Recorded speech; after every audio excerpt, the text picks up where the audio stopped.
অবশেষে নুরুজ্জামান কাফি 5 তলা বাড়ি পেতে চলেছেন কি? কন্টেন্ট ক্রিয়েটর নুরুজ্জামান কাফি তার নিজের বাড়িতে নিজেই আগুন লাগিয়েছে। ধানমন্ডি 32-এও আমি ছিলাম। বিপ্লব ঘটাই এই সরকারকে বসালাম। এই সরকার কি করলো, কি করতেছে এই সরকার?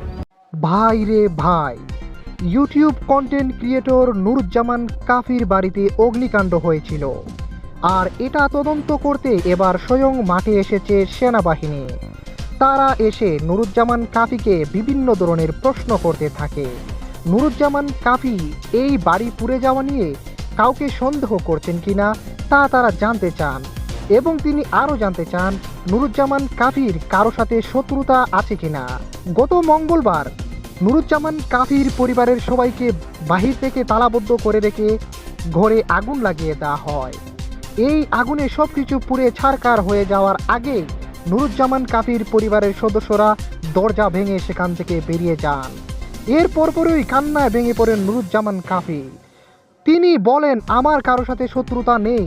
এই দেশ স্বাধীন করতে ছাত্রদের সাথে আমি কাঁধে কাঁধ মিলিয়ে আন্দোলন করেছি, অথচ আমার বাড়িকেই জ্বালিয়ে দেওয়া হলো। এটার সম্পূর্ণ দায় এই অন্তর্বর্তী সরকারকে নিতে হবে। অবশেষে নুরুজ্জামান কাফি 5 তলা বাড়ি পেতে চলেছেন কি? জনমহলে এখন নানা গুঞ্জন এবং আলোচনা চলছে। নুরুজ্জামান কাফি এবার 5 তলা ভবন পেতে চলেছেন।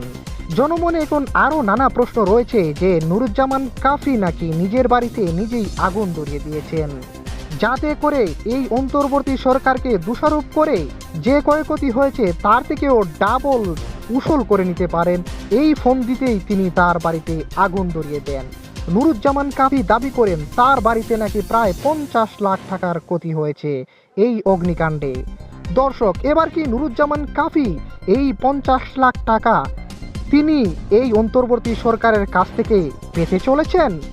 স্বয়ং যখন মাঠে সেনাবাহিনী চলে আসছে, তাহলে সেনাবাহিনীর এখন দায়িত্ব কি? সেনাবাহিনী এর একটা সুষ্ঠু তদন্তের মাধ্যমে সঠিক রিপোর্ট তারা ঊর্ধ্বতন মহলে পাঠাবেন। এবার দেখা যাক নুরুজ্জামান কাফির কপালে কি রয়েছে, জনপ্রিয়তা নাকি ভরাডুবি।